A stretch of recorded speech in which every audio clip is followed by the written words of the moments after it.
is a worry among Canadians about food prices coming in the spring, and rightfully so. They should be worried after we have shown articles, we have shown the studies of different universities calculating that with the carbon tax increase, with the restrictions on farmers and everything in between, grocery prices are going to be through the roof.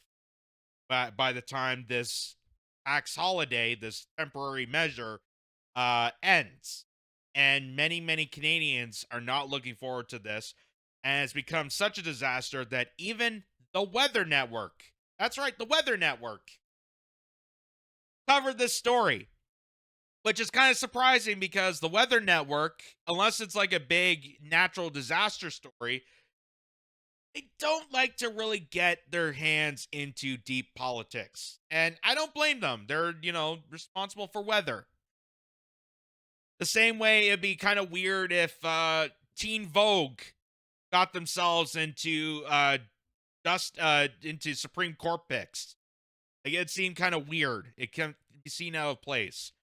But the Weather Network put this video together to show people that come 2025 in the spring, with the rise of the carbon tax, with the rise of inflation, and now this temporary tax measure that's going to go away in February 15th, excuse me, is going to affect grocery prices. So listen to this. Canada's latest food price report projects typical families of four will spend about $800 more on food in 2025, representing an increase of 3 to 5% from last year. The item with the sharpest increase? Meat, set to rise in price by 4 to 6%. A major factor? Dry weather out west and in the States, causing grain prices to rise, which impacts the cost to feed the animals. Author Sylvain Chalbois says Canadian grocers have been importing beef from Mexico because there's simply not enough inventory, noting Canada's beef herd is the same size that it was back in 1987, but today... So I don't know if you just caught that, but they said that they're importing beef and meat from Mexico because there's not enough inventory in Canadian cattle farms. There's not enough inventory. Now, you heard about, the climate change aspect and how the weather patterns are affecting, that is a measure that needs to be accounted in all this statistic. But the fact that farmers are being scrutinized purposely, and we're going to show an article related to that, getting scrutinized, is cutting back their production. And they're forcefully selling off their cattle that could bring meat inventory to this country. They're now having to resource into bringing it from Mexico and importing it that way, instead of having locally produced meat and beef product. Today, there are 15 million more people. There are fewer producers out there producing beef, and that's why supplies are really tight right now. It's the same in the U.S., so we're expecting beef prices to continue to rise. As for poultry, the avian flu could drive prices up. Because of climate change, flus migrate very differently and very aggressively. It's been happening in the U.S. for a while. Now it's coming to Canada. Another product being impacted by weather? Coffee, which hit a record price in December. The Arabica bean requires a specific climate, and both Vietnam and Brazil are being impacted by climate change once again, so it's harder and harder to produce Arabica beans. You can also expect to pay more for orange juice thanks to multiple hurricanes that impacted Florida in 2024. Once you lose trees to a hurricane, it's hard to ramp up production very quickly. Droughts in both Ghana and the Ivory Coast means the price of cocoa will go up and result in paying more for chocolate. The one positive, droughts that impacted Greece, Italy, and Spain ended in 2024, leading to a generous olive season, so the price of olive oil is expected to drop. So there's a healthy positive, olive oil. That's good. That's good. Olive oil is a healthy alternative than typical seed oil. But you heard the rest of it, and it's kind of interesting that beef, vegetables, all the usual organics, the healthy, real food is being subjugated to this price hike. But, is that going to affect, Lucky Charms? Is that going to affect your, Dempster bread that's filled with chemicals? Doubt it. I doubt it. Kind of seems very interesting. Very, very, very interesting. And I guess now I understand why the Weather Network decided to cover this, because it is mostly what they say is climate related. But there's also another story to this. Canada's latest food price. This, for example, this is from City News, where they say residents share concerns to Wilmot Council over proposed farmland expropriation.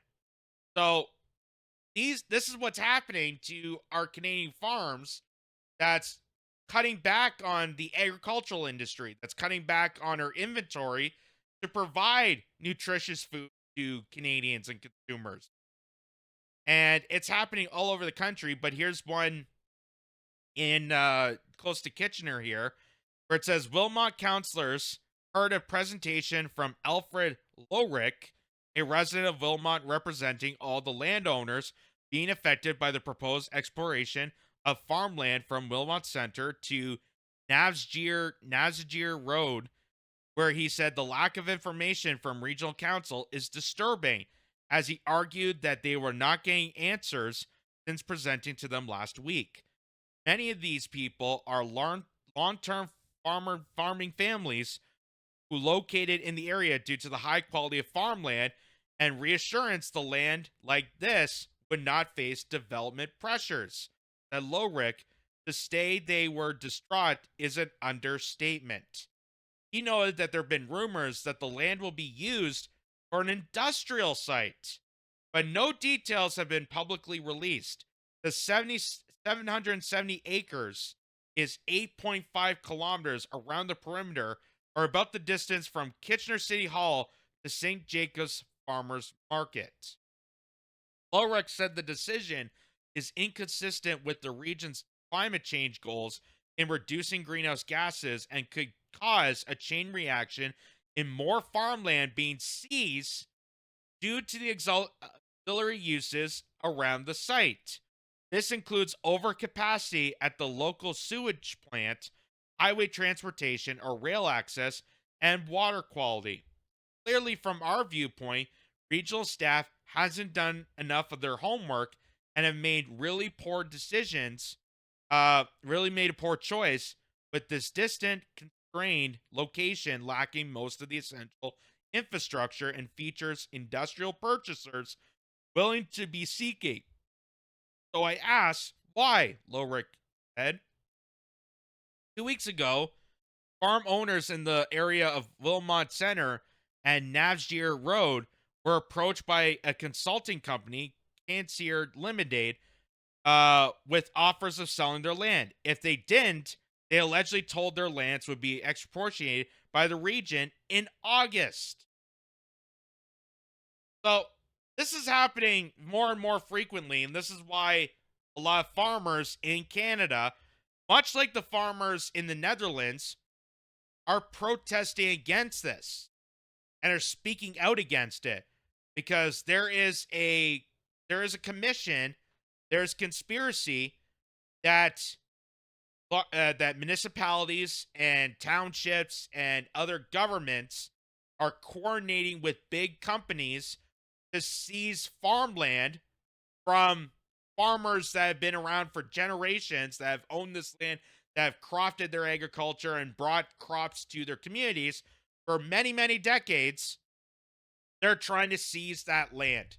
They're trying to seize that land, so they're putting as much restrictions on possible in the hopes that that landowner, the farmer, is going to either sell off to the company directly, or they're going to have to call bankruptcy and the government and bank seizes control of that farmland.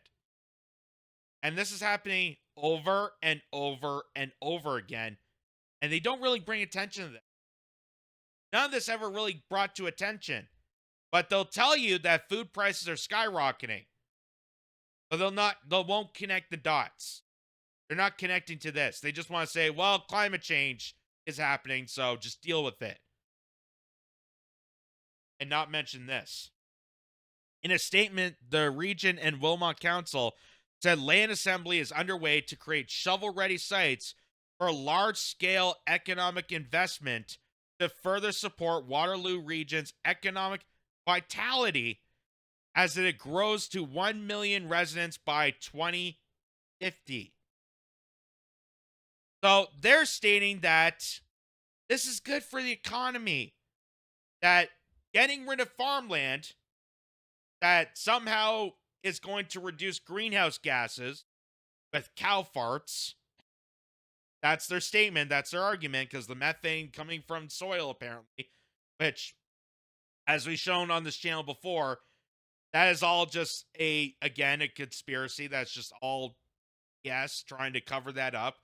And what they're trying to do is mitigate farmland away from farmers and put it towards industrialists. And you don't think that is going to affect climate change, that you're going to put a chemical plant or some sort of industrial manufacturer that is going to add more pollutants to the air than farming, than growing agriculture, growing food that's a natural, is naturally going to take carbon dioxide and chemicals out of the atmosphere and going to regurgitate oxygen. Like, it's amazing. I know I've shown this before, but I just want to highlight this again. This is a couple years back, but this was going on at a dairy farm in Sarnia, and this also adds to the conversation of why your grocery bill is extraordinarily large and why it becomes unaffordable to buy healthy foods and real food, is because government is forcing a dairy farm in southern Ontario to dump 30,000 liters of milk because it has exceeded the quota. So all the excess milk that they're producing, rather than sell it at a lower value because they have a surplus, they're going to dump it out. The farm cannot donate it to a food bank or to a hospital or to a homeless shelter, straight into the sewer, so we could pay $7 a liter for milk.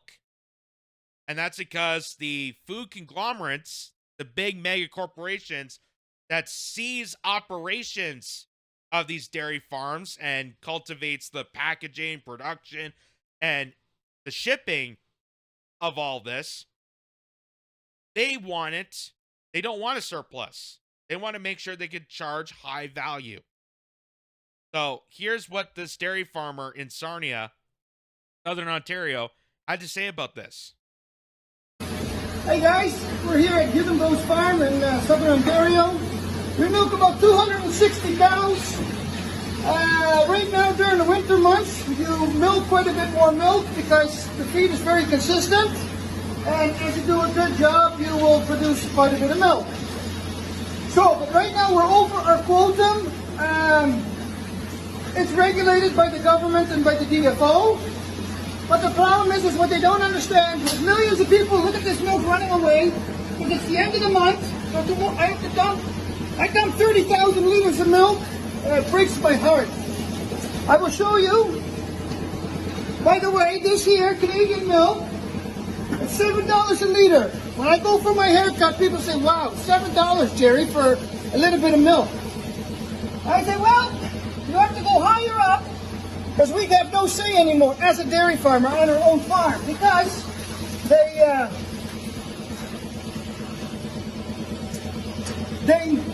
they make us dump it. And no matter how we stand up, so this time I'm going public. I want the people to see the pain that us growers have of 365 days. As a little boy, we grew up on a dairy farm, came from Europe, work, and here we are. This is what's happening. That this continues on. This practice still continues on. It's going to affect a lot of the food industry. And you see a lot of it in the Netherlands. That's why the Netherlands farmers are deeply invested in protesting against the government. They're saying that this, carbon capture, the litigation on nitrogen is all complete crap. They know that's trying to control the food. They know that's trying to control the agricultural sector. And they know that people like Bill Gates and other billionaire investors are deeply invested into this to seize that farmland so they can revolutionize it for industrialized food, so that they can mass manufacture a bunch of, bugs and chemicals and compose it together.